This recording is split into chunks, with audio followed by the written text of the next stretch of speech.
Shalom. Welcome to another edition of People Making a Difference. I'm David Rawlings. I'll be your host today. I'm sitting in for my father Jay because my father Jay today is behind the camera. We have a very special show for you today, and we're going to interview a young man who is making a difference and has made a difference actually in our lives and in the lives of many kids around in Israel. So don't go away. We'll be right back after this. Hello, my name is Jay Rawlings, and for 30 years now I've produced films and documentaries as well as TV shows about Israel and her people. Today with IsraelVision.tv, our new broadband internet station, you can join our growing audience and enjoy hundreds of programs and news shows from Israel about Israel, keeping you informed and in touch, and it's for free. Enjoy Israel at your fingertips with www.IsraelVision.tv. Welcome back, and please remember to let all your friends know about IsraelVision.tv. We are a guerrilla force in the Middle East when it comes to media, pro-Israel activism, and basically, just your guys here on the ground. Now, I found it very, very interesting and important to interview a co-worker of ours, Ilya Marcus. Ilya? And there he is, guys. This is going to be a little bit of a different kind of program because today I wanted to interview Ilya, and my brother isn't here, and we couldn't find another cameraman, so we just figured that, Ilya can do just one more thing. Usually he does the sound, the switching, sets up the camera, and direction. So today we figured he can just be an interviewee. How are you doing, Ilya? Well, actually, I'm doing great, Dave. Thanks. It's a bit strange doing all these things together, but I guess it's what we have to do. Yeah. And why do you think we have to do that? Well, times are hard today. And as you know, we're pretty much, a faith-based operation. Yeah. And we just have to do what we have to do. I mean, we have to bring the word out of Israel. That's right. And if I need to give an interview and if I want to tell my story, then I guess I'll have to direct and do the switching and do the sound and, set up the cameras. That's right. Yeah, we're none of us, none of us are afraid of hard work. None of us are afraid of thinking out of the box. And Ilya, you've been with us for about a year. And it's been a really, really good year for us. And I think for Ilya as well. We've shown him some of the tricks of the trade, and he's done an amazing work. And his work, Ilya, first of all, has a very big heart. His heart is a lot bigger than his smile, and he has a really big smile, and he's a great guy. And part of being here in Israel Vision and part of the Jerusalem Vistas team is, giving of ourselves to help society around us. A lot of the work that we do is pro bono work, and it is for just helping our neighbors around us. And so, Ilya. Camera 4, Dave. Oh, camera 4. That over there? Yeah. Okay, sorry. Yeah, it got a bit boring just sticking on one camera. Anyways. But it's not so good over here. Is what? My mother's also giving her 2 cents worth, so we'll just keep rolling straight ahead. Anyways, Ilya decided to volunteer with Richard Frieden and to give some of the knowledge that we've given Ilya to pass it on to youth in Jerusalem. Can you tell us a little bit about that and how that took you to Haifa?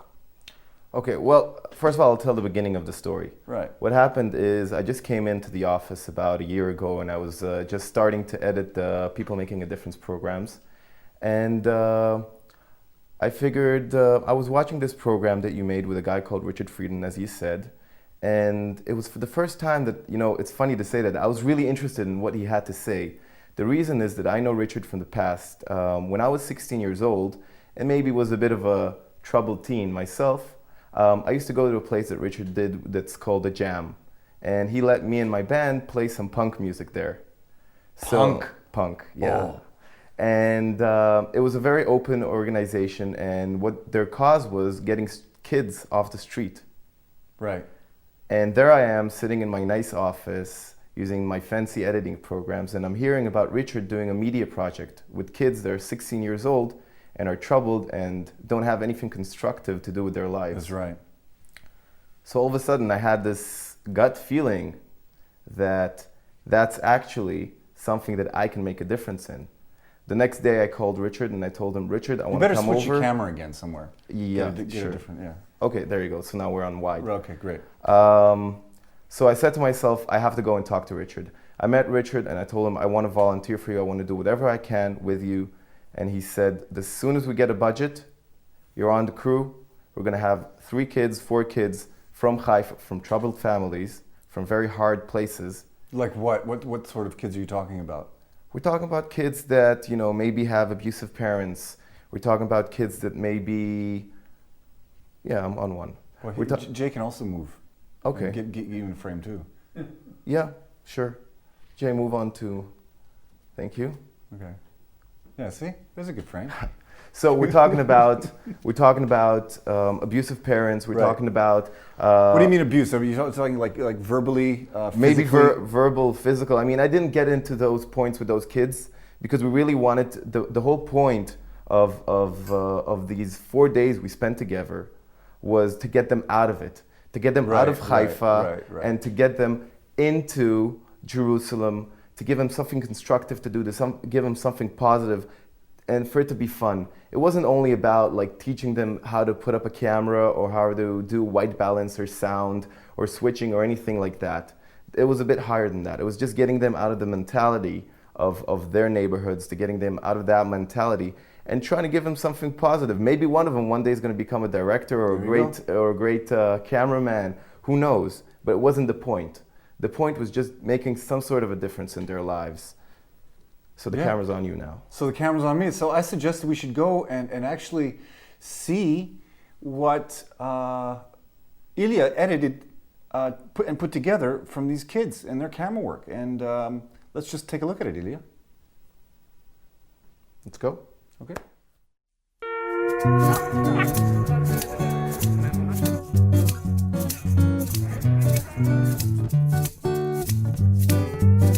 Taking things in perspective, I would like to try a different point of view. Play the part of the detective. Now for our first question. What do you get up in the morning for? To live. To live? To have fun. For work. For myself, and that is the most important thing in life. I get up because I need to get up, because I wake up automatically, and I continue the day for the creator of the world. Why do I get up in the morning? To study. I study Hebrew and to meet my friends. To sanctify the name, for prayer, and to feel that I'm a human being. Ourselves our own sky.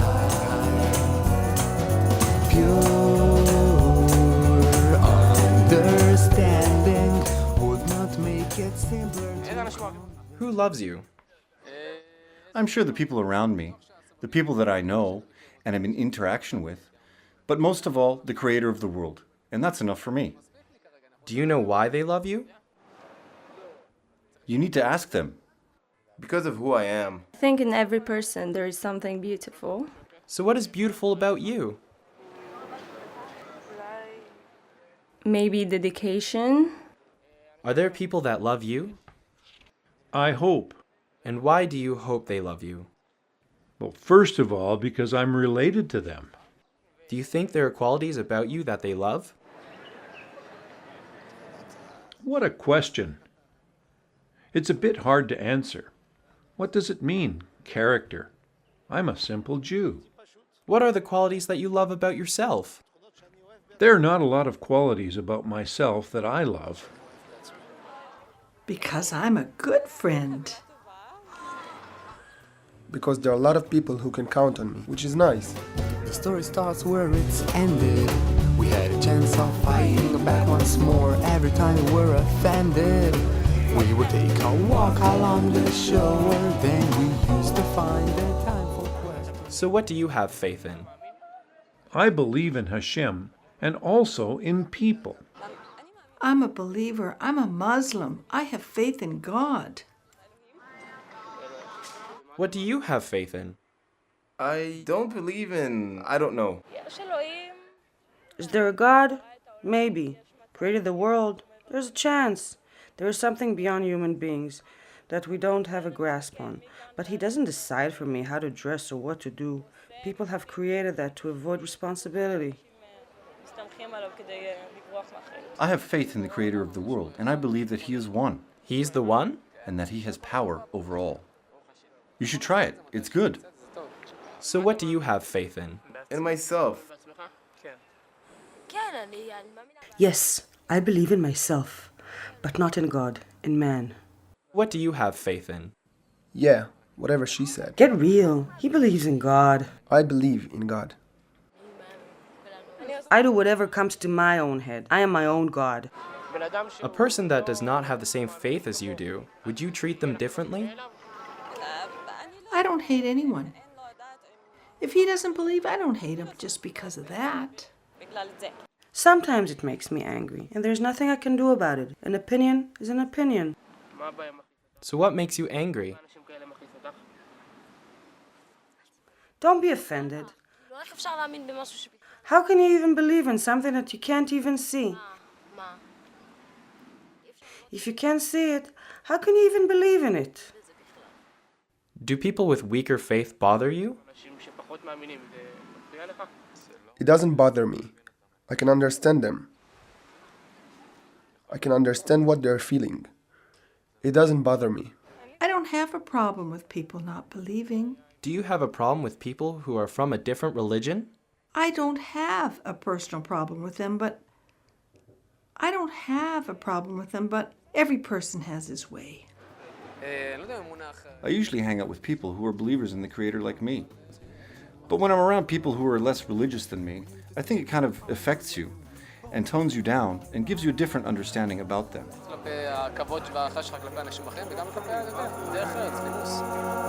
Tonight.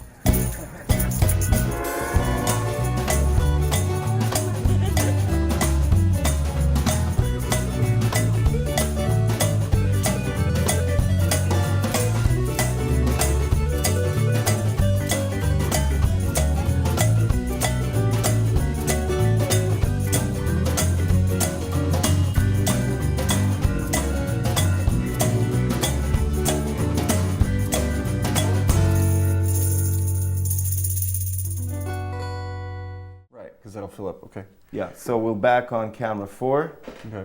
Okay. Welcome back. We hope we enjoyed that. I sure did. Listen, I thought it was great.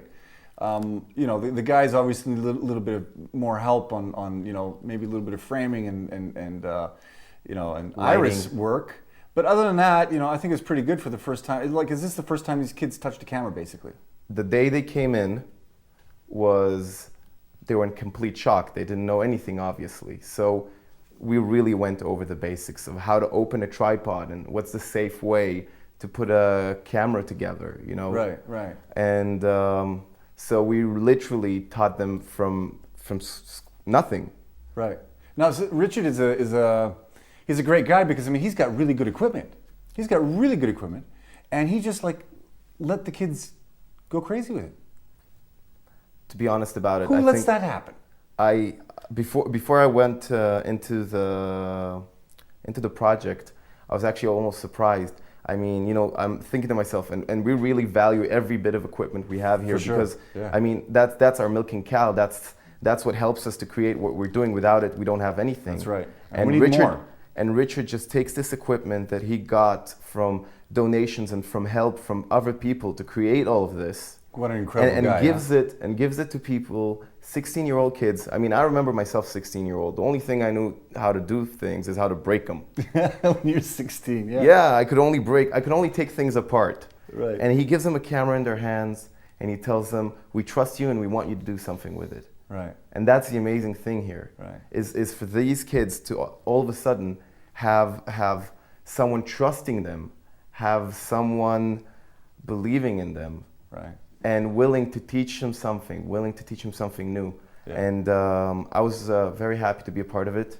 In the beginning, I was actually a bit anxious about it because, I'm used to being just behind the camera, not teaching anyone, not doing anything like that, and facing 3 kids that come from maybe a different background that I come from. Sure. And trying to connect with them. But it was amazing, and I worked with another fellow named Brian that also works in The Wave, which is actually Richard's new project. Right. It's a beautiful cafe in downtown Jerusalem. And what do they do at the Wave?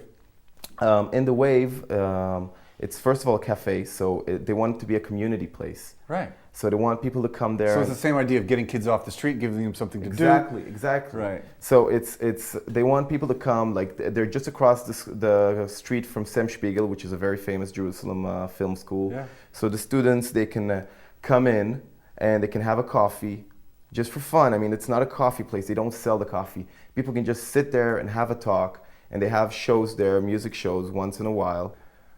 And basically people can come in and are we rolling? Yeah, good. So people can come in. We're rolling, yeah. Yeah. That's pretty important. Yeah. People can come in and have a coffee and enjoy themselves. And once a week they have a worship service there. Mm-hmm. So basically it's all for the good of the environment and the community around them. That's what he's trying to do. Well, bless Richard for that beautiful, wonderful work. Our time just about up. Soon we're going to go to have a little session with Meridel, my mother, with a still small voice. But beforehand, I'm so happy that we could bring you into my parents' living room / studio. And I want to put out a challenge. You know, they say if you don't ask, you'll never receive. So I'm asking to please pray about supporting us to a higher level than you have been in the past, whoever's watching this, because we really need to get out of this living room. We need to build a studio. The Lord has provided a space for us. You can see it on our website at www.israelvision.tv. Go to the studio, 2008, and you can see the type of plans that we have that are in place. We just need support, and we just need people to help us, because you know what? If I can build that studio with the help of my parents and with the help of you and with the help of people like Ilya, it will be a community center for this entire region. And we want to do a lot of positive work. We want to get Jews and Christians and Muslims and everybody kind of working together, looking at each other and being able to talk with each other. I think talking is most important, because once you talk to somebody, the barriers come down.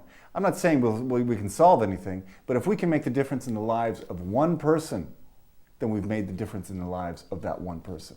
So, Ilya, thank you very much for hanging out, being there, and having a great sense of humor. And we hope that you guys enjoy this program. Stay tuned for Still Small Voice with Dr. Meridel Rawlings.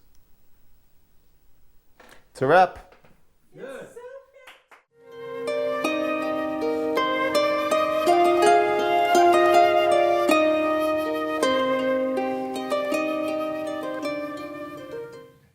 Welcome to the Still Small Voice. My name is Dr. Meridel Rawlings, and I'm greeting you from my garden right here on the outskirts of Jerusalem. And we're going to spend the next few minutes together. Just some thoughts that might encourage you as you go about your day to day. Yes, we're all too busy. Yes, we're all pressured. Yes, we all feel stress. But what am I talking about, this still small voice? Where did that concept come from? Well, actually, it came from the Bible. It came from the historical book of 1 Kings, chapter 19 and verse 12. And there you read about this radical Hebrew prophet named Elijah, who was turning the kingdom of Israel on its ear, so to speak, because it had confronted the king and the queen, Ahab and Jezebel, and had, through his prayers, proved that the God of Israel was the true God, and also that 3.5 years of drought were just wiped away with a glorious thunderstorm. Now, okay, so what, you say? Well, this was a man, that got a lot of attention. I mean, he had to run and hide for his life. He was very charismatic. People listened when he spoke. He was very prophetic. Like many, many leaders in the world today, we love to follow these kind of people. But God invited him to come down to the desert after he had done his big campaign of wowing the crowds on Mount Carmel. And he went down to the desert, and he was in the mouth of a cave. And the wind roared around him, and the rocks fell down from the mountains, and a fire broke out, and God was not there. But then the Bible says there came a still small voice. And it says that God was in the still small voice. And another interpretation or translation would be the gentle, soft whisper. Now, I'm sure that if I asked my viewers today how many of you have ever heard this still small voice, hands would go up all over the world. Of course you have. But how is that possible, you say? I'm not Jewish. I'm not even a Christian. I'm just a person. I really am not big on religion at all. Well, this is good news for you to start your day. The still small voice actually comes to us through the Spirit of the living God, the Ruach HaKodesh in Hebrew. And just as the breeze around me in the garden is moving the leaves of the tree, so the Spirit of God moves into our thought life. He moves into our, with the thoughts come the emotions, and with the emotions come desires, or with emotions comes very negative, not only desires maybe to hurt someone, but also to be bitter or to be lonely or whatever. But the still small voice can make all the difference in your life, and I'm inviting you to sit with me and learn how to listen. You know, the first tenet of Judaism is Shema Israel, Adonai Eloheinu, Adonai Echad, which means, Hear, O Israel, the Lord our God is one. Well, what's that got to do with me? Well, the first word is hear, and to hear, you have to listen. But you listen in the inner ear. It's not physical words that are being spoken. These are words that are being spoken to you and literally implanted into your spirit. And they will come to you in your own language, whatever dialect you speak. It doesn't make a speck of difference. You will hear this voice. Now this voice, if your heart and your mind are open, will speak to you about the most amazing, intricate, private areas of your life. And you'll say, wow, where did that come from? Now, there's lots of people that hear lots of voices, and I am working with people who are on drugs and working with psychiatrists because they're hearing voices. No, it's not like that. The still small voice is just like the breeze, as I said, moving the leaves on the tree, but it speaks truth, it speaks wisdom, it speaks encouragement, it speaks understanding. If you've lost something, it will even tell you where to go and find it.